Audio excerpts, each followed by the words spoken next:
काय साधलं या अभिषेकानं? म्हणजे एक विधी झाला, साधूंनी 4 मंत्र म्हटले, शृंगारपुरातील लोक पुरणवरण जेवले, दान दक्षिणा घेऊन घरी गेले. पुढे पुढे काय? आमचंही तेच म्हणणं आहे. अभिषेक करायची काही गरज होती? का केला हा अभिषेक? का म्हणजे आपल्या कुटुंबाच्या रयतेच्या सुखासमाधानासाठी. पण लोक म्हणतात की तांत्रिक सिद्धी, स्वातंत्र्य आणि सत्तेसाठी हा अभिषेक केला. येसू सोबत आहात तुम्ही आमच्या. तुम्हीच सांगा, मिळाली आम्हाला तांत्रिक सिद्धी? मिळणारही नाही. पण लोक काहीही बोलतात, म्हणतात तुम्हाला राजा होण्याची खूप घाई आहे. लोक म्हणजे रायगडावरचे मंत्रीच ना? हो, ते तर बोलतच आले आहेत पूर्वीपासून. परमेश्वराने जणू मुभाच दिली ना त्यांना आमच्या विरोधात कुठेही कसंही काहीही बोलण्याची. अहो पण गैरसमज वाढतात ना, तरी आम्ही तुम्हाला नको म्हणत होतो. येसू आम्ही कधी माघार घेत नाही आणि दिलेला शब्द फिरवतही नाही. पण त्रास होतोच ना. बाळाजी पंत आले, अटक करायचं म्हणाले, मग आमचे बाबा आले. तुमच्या अशा वागण्यामुळे तुमच्यावर प्रेम करणारी माणसं अडचणीत येतात. सो आमच्या ध्यानीमनी होतं का हे सगळं? नव्हतं, पण सामोरं तर जावंच लागतं ना. आमचं झालं समाधान, पण लोकांचं काय? लोकांचे गैरसमज कसे दूर करणार तुम्ही? होतील. कधी होतील? आबासाहेब येतील तेव्हा. आता आबासाहेब आले ना की या गैरसमज पसरवणाऱ्यांचे बुरखे टरा टरा फाडणार आहोत आम्ही. आम्ही फक्त वाट बघतोय आबासाहेबांच्या येण्याची. परंतु अग्निदिव्य करणं आलंच ना. आम्हाला नाही आवडत बाई हे असं आबासाहेबांसमोर अपराधीपणाने उभं राहायला. तरी आम्ही सांगत होतो तुम्हाला, नका करू तो अभिषेक. पण नाही. कळेल तुम्हाला, आम्ही बरोबर होतो आणि आहोत. करा, तुम्ही तुमचंच खरं करा.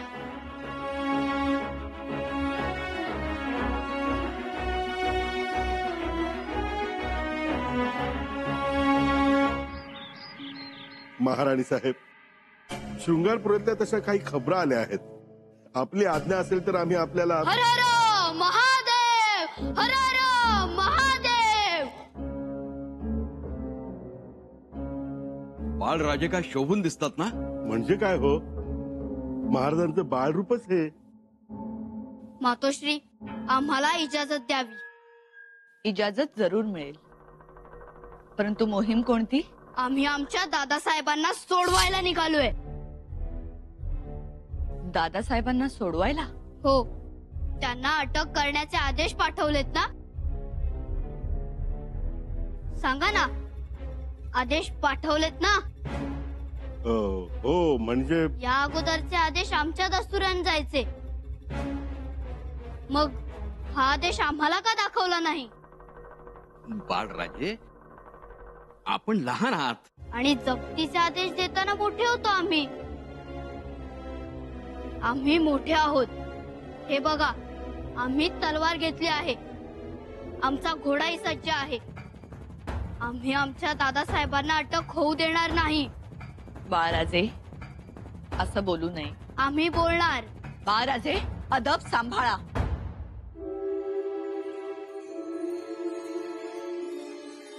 थोरा मोठ्यांसमोर अशी तलवार बाहेर काढू नये. मग तसा आदेश पाठवला अटक करण्याचा.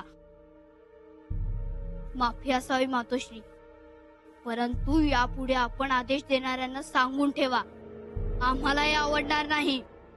बाळराजे, आम्ही सांगू, पण त्याआधी तुम्ही शांत व्हा. पण आम्ही जाणार तर आहोतच. जरूर नाही बाळराजे, त्यांना अटक झालेली नाही. खरंच?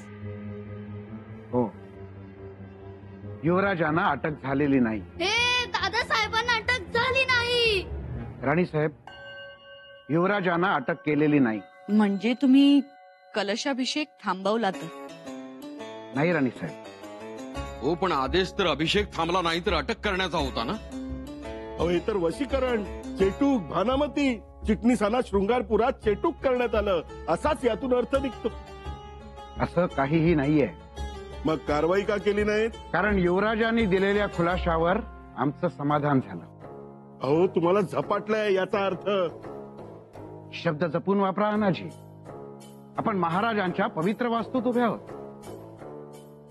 राणी साहेब, युवराजांनी आम्हाला जो खुलासा दिला त्यात आम्हाला काहीही गैर दिसलं नाही. त्यांचा एकही निर्णय चुकलेला नाही.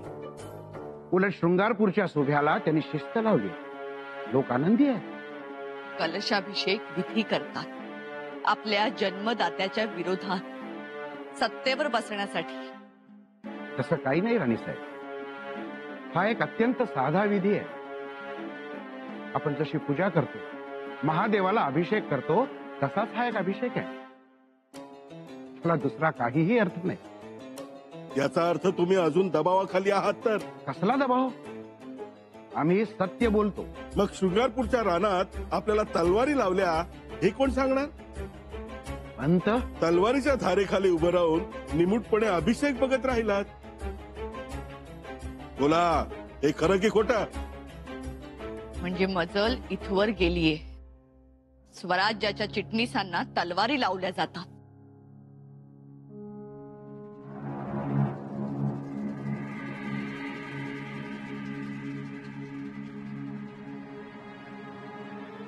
येसू, आम्ही काय म्हणतो आहोत?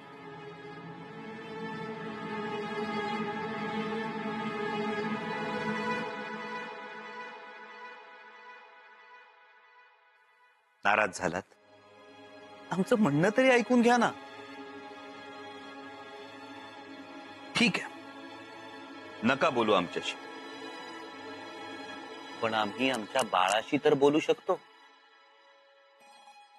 बाळा, ऐकताय ना? तुमच्या मातोश्रींना आमच्याशी अबोला धरायचा छंदच जडलाय. पण तुम्ही तरी आमची बाजू समजून घ्याल ना? काय म्हणालात? हो, समजूतदार आहात तुम्ही. पण कसं सांगणार? ठीक, एक गोष्ट सांगतो तुम्हाला. एका राजपुत्राची, एका शापित राजपुत्राची. एका पराक्रमी राजाच्या पोटी राजपुत्र जन्माला आला. राज्याला वारस मिळाला म्हणून प्रजेला खूप आनंद झाला.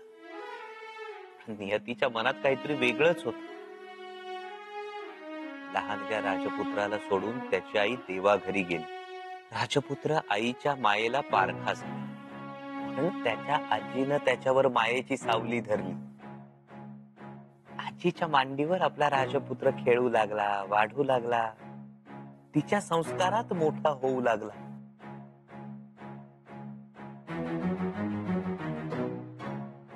आणि एक दिवस अचानक राजपुत्र शत्रूच्या प्रदेशात अडकला. आणि मग वडिलांच्या मुत्सद्देगिरीचा भाग म्हणून पुन्हा पुन्हा अडकत राहिला. आपल्या वडिलांसाठी, त्यांच्या स्वप्नासाठी खूप धावला, खूप पळाला, पण कधी तक्रार केली नाही त्याने. उलट शूर आबांचा शूर बच्चा म्हणवून घेण्यात खूप आनंद व्हायचा त्याला. हळूहळू राजपुत्र मोठा होऊ लागला. तलवारी बरोबर लेखणी सुद्धा चालवायला लागला. नेहमी सत्याचीच बाजू घेऊ लागला. आणि म्हणूनच राजाच्या मंत्र्यांना तो आवडेनासा झाला. ते त्याला बदनाम करण्याची एकही संधी सोडत नव्हते.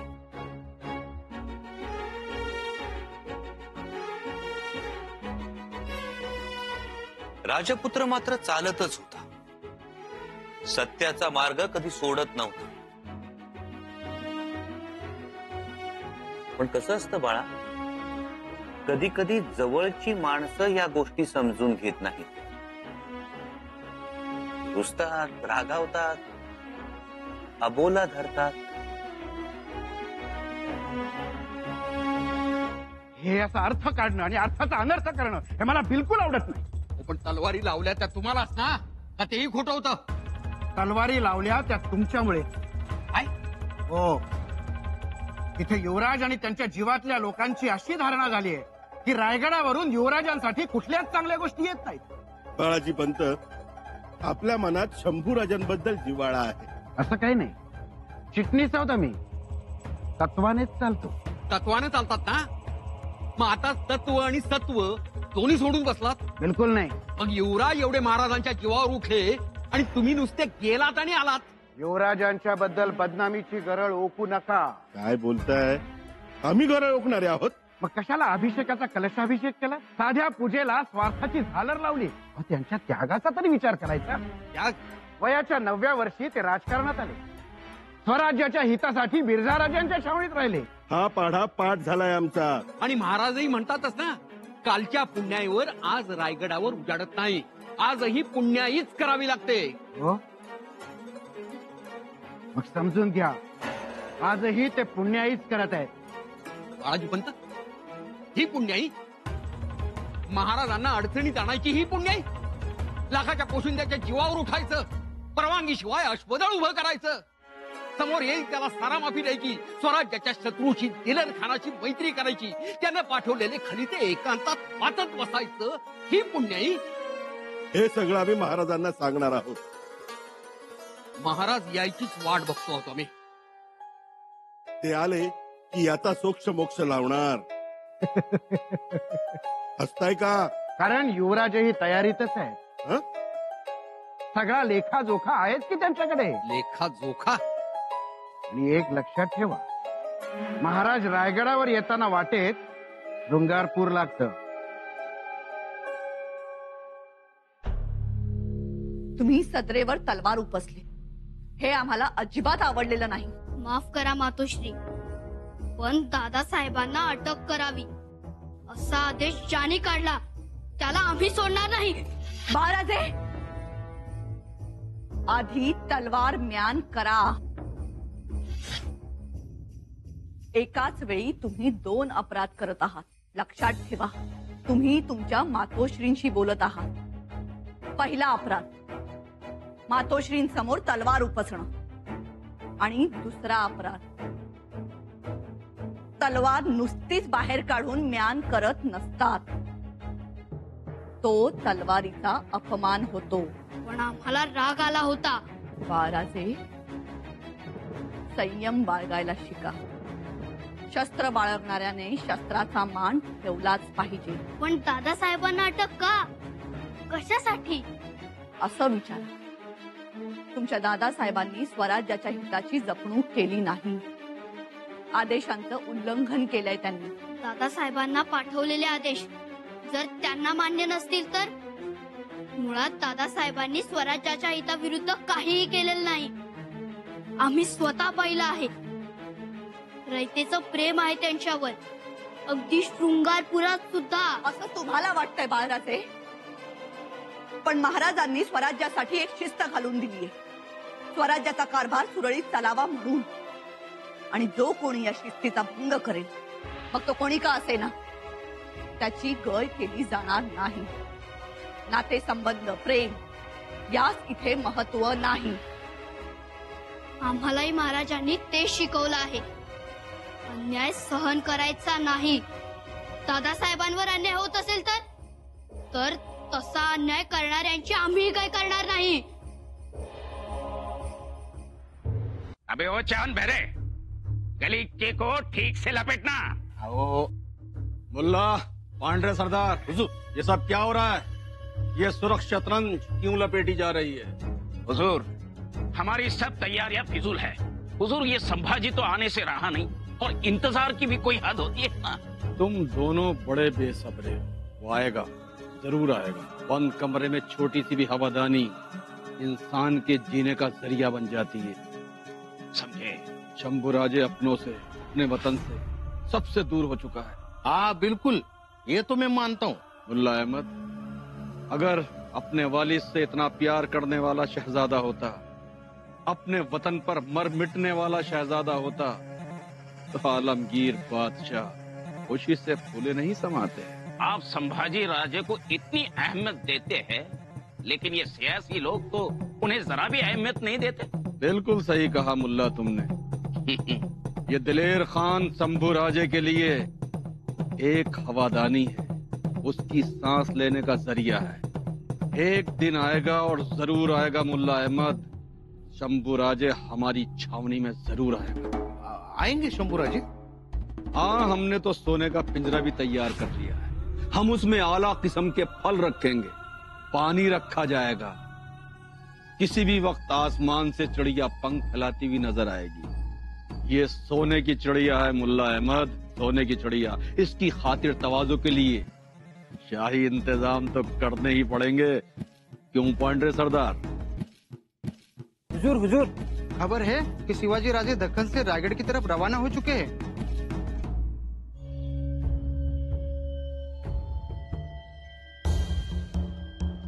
इसका मतलब ये हुआ कि हमारे पास वक्त बहुत कम है। आणि बरं का बाळा, राजपुत्राचं वागणं झणझणीत होतं. खोटेपणा त्याला कधी खपलाच नाही. पोटचेपेपणा तर त्याच्या रक्तातच नव्हता. उलट शौर्य आणि धैर्य त्याच्या बाहुबळात होतं. प्रज्ञा आणि विद्वत्ता त्याच्या अंतःकरणात होती. आणि या गोष्टी मनानं भरलेल्या उन्मत्त हत्तीसारख्या चित्कारत उफाळून वर यायच्या. त्यालाही तो बेफिकीरपणा आवडायचा. पण त्याने आपल्या मनात वडिलांच्या विचारांचा दिवाच लावला होता. आणि त्या दिव्याच्या प्रकाशात वाट चुकणं शक्यच नव्हतं.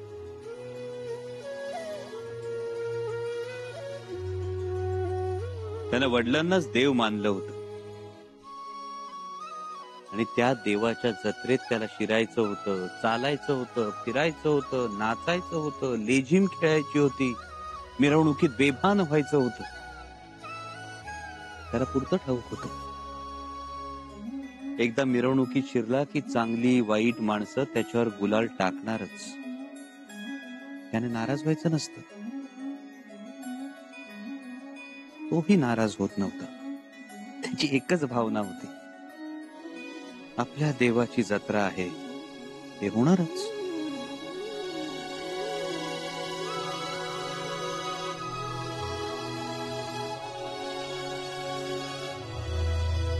राजपुत्र सगळं सहन करत होता. कारण माती झालो तर स्वराज्यातील होईल, दगड झालो तर सह्याद्रीचा होईल, असं मानणारा राजपुत्र होता तो.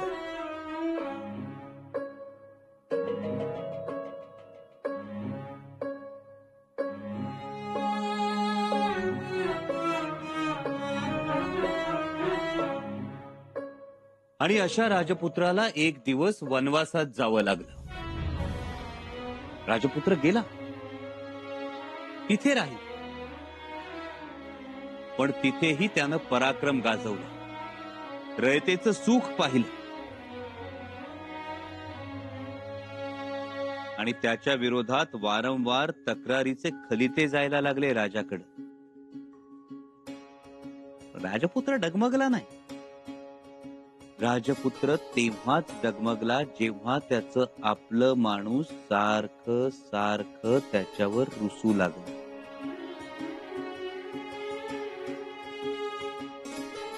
राजपुत्राला मनोमन ठाऊक होतं, ही सगळी आपली माणसं आहेत. त्यांच्या मनातलं मळब नक्की दूर होईल जेव्हा त्याचा देव त्याला भेटेल. राजपुत्र खूप खूप वाट पाहत होता राजाची. आणि एक दिवस राजाचं पत्र आलं, भेटायला ये म्हणून. राजपुत्र धावत सुटला, जाऊन राजाला भेटला, कडकडून मिठी मारली आणि मनातल्या सगळ्या गोष्टी सांगितल्या. राजालाही त्या पटल्या. शंका कुशंका परागंदा झाल्या, तक्रारींचे खलिते तोंडघशी पडले, आनंदाचं उधाण आलं. राजानं राजपुत्राला छातीशी कवटाळलं. त्याच्या डोक्यावरून मायेनं हात फिरवला आणि सन्मानानं राजा राजपुत्राला राजधानीत घेऊन गेला.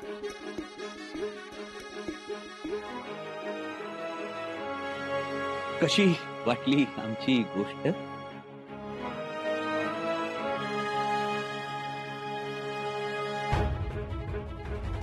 खूप छान आहे.